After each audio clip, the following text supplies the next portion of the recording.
Shadowrun is set in the dystopian near future of 2050, a world where cyberpunk meets magic, where criminal subcultures rub shoulders with corporate elites, and where advanced technology competes with the power of spells and spirits. It is an age of high-tech lowlives, shrouded in danger and mystery, driven by intrigue and adrenaline. Those who play in the shadows stand on the edge, always on the cusp of adventure. Howdy yo, I'm Oxy. I do game reviews. Sometimes. And this is Shadowrun Returns, a PC game developed by Harebrained Schemes based on the role-playing game Shadowrun. We actually got the name for our channel from a mechanic in the game called critically glitching, which is basically royally fucking up. If you're not familiar with Shadowrun, it is a cyberpunk setting mixed with fantasy elements. If you're not familiar with cyberpunk, Google Neuromancer and Blade Runner. But the skinny is that it's got a lot of neon, it's usually dystopian, and technology rules everything. The aforementioned fantasy elements are its little lemony twists though, and those take the form of magic and classic role-playing races such as elves, trolls, orcs, and dwarves. But fuck elves. If you don't understand a single thing what I just said, basically imagine Blade Runner and Lord of the Rings had a love child and its name is Shadowrun. There you go. Now in Shadowrun the RPG and the video games, you play as a Shadowrunner, a person who lives outside the corporate world system and makes money doing criminal work for the different corporations, or really who is ever willing to pay your rent money. There are a couple archetypes you usually fall into as a Shadowrunner, although you can really be whatever you want. The archetypes are Deckers, also called hackers. They plug themselves into something called the Matrix, which is basically the internet mixed with an MMO, and they manipulate it to shut off security systems, kill drones, and even kill other Deckers. It is also worth mentioning that Matrix speed is 3 times normal speed, so as you get 1 turn in real life, a Decker will get 3 turns in the Matrix. The next are mages and street shaman, who are magically awakened folk who sling spells and summon spirits. They're fairly basic. Then there are street samurai who augment themselves with cyberware and bioware, basically becoming katana-toting, gunslinging cyborg badasses. They're pretty cool. And finally there are riggers who transfer their consciousness into drones and fight using those drones. Yep, pretty cool. Now without further ado, let's go bite into the meaty deliciousness of Shadowrun Returns to Applebee's. So this game was the result of a successful Kickstarter and features throwbacks to the older Shadowrun games. Mainly the one for Super Nintendo, 2007. Didn't fucking happen. And although some of the Kickstarter rewards were cut last minute, the game comes jam-packed with a 10-hour-long campaign, an editor so that fans can create their own user-made content, and the best platform to share it on, Steam Workshop. Steam Workshop gets my dick harder than Big Mama's house too!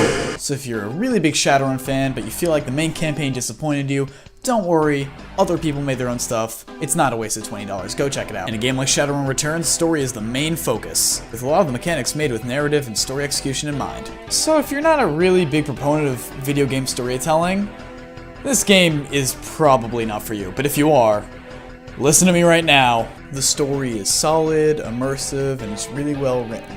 It is interesting and fun to play through while really using the setting to its potential. It is really good. And this is coming from a guy who has read almost all the Shadowrun 4th edition and 5th edition and 3rd edition books.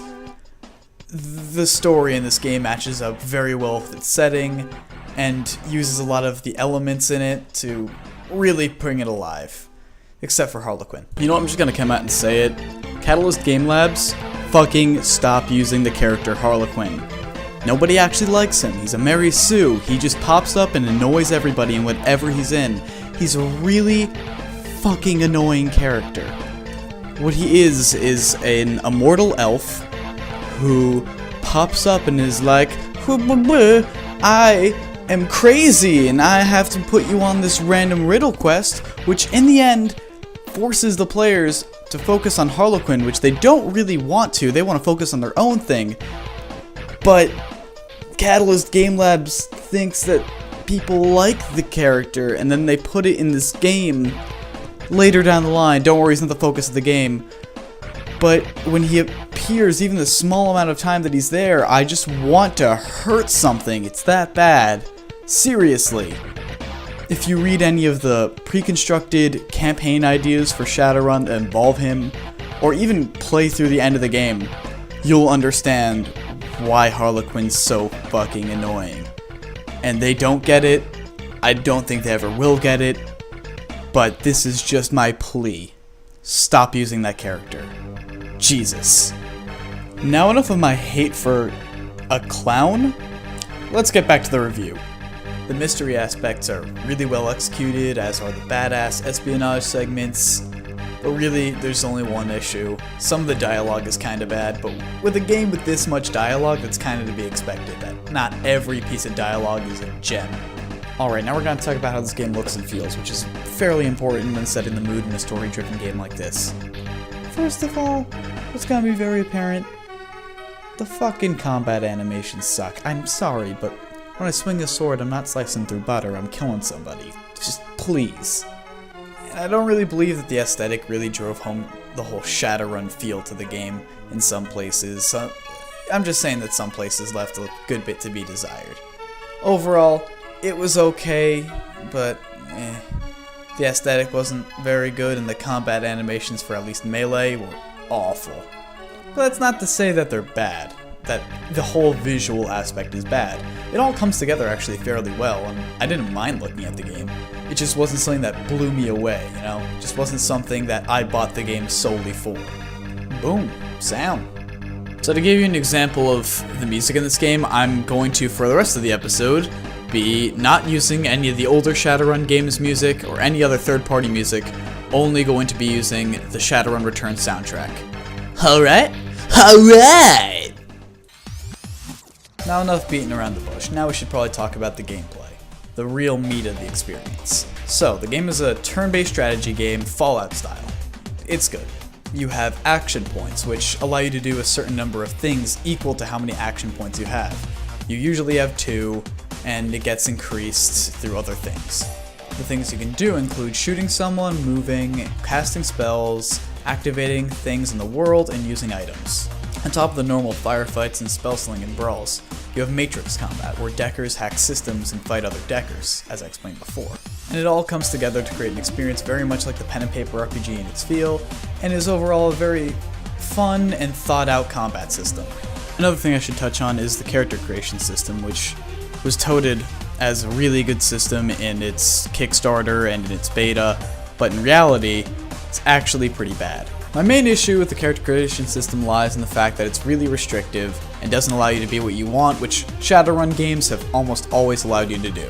My other complaint lies with the fact that when you level up, you've never really felt like you've leveled up. I played a mage primarily for my experience in the game, and I never felt like, besides getting a spell, that my abilities truly got better, that I felt like I was becoming a more experienced Shadowrunner. It just fell short, and I was disappointed. What works is that you get these karma points, which you can spend on upping your stats, which increases the limit that your skill can go. Say you have 8 charisma, your spirit summoning can only go up to 8. The issue with this is that you actually don't get enough skills to play around with, so you can't make a super customizable character.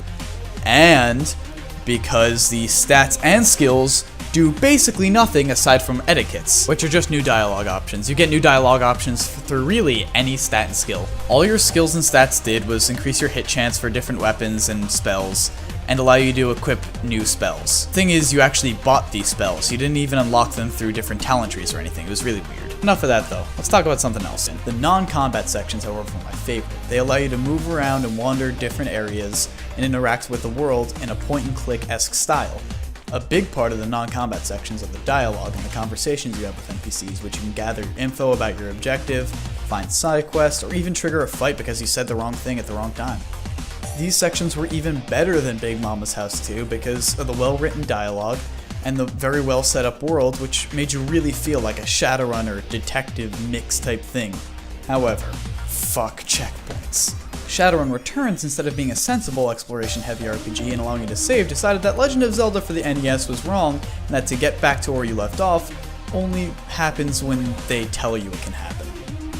It has a checkpoint autosave system that'll keep track of what section you're on, which wouldn't be that bad if it autosaved more frequently than every winter solstice. I think the system was in place to discourage people from reverting to a previous save to get more favorable dialogue options, but I don't even Stevens. Mechanically, that's my only real complaint though. Besides maybe, and only maybe, fewer good opportunities for deckers to use their skills. And really, that complaint only exists in the main campaign. That's really all I have to say about Shadowrun Returns. It's solid, has a great story, both combat and non-combat are really fun, The sound is an orgasmic melody of cyberpunky goodness, and aside for some okay graphics and poor saving systems, that has no really bothersome things about it. Except Harlequin. And a less than good character creation system. It's pretty bad. Oh, and bad combat animations, there's that too. Did I mention that they didn't use all the megacorps that they could have? Because there's a lot more megacorps in Shadowrun, and I don't think they really touched on the world enough, and you know, But not actually. Anyways, I'll see you later. Until then, don't fire circuits.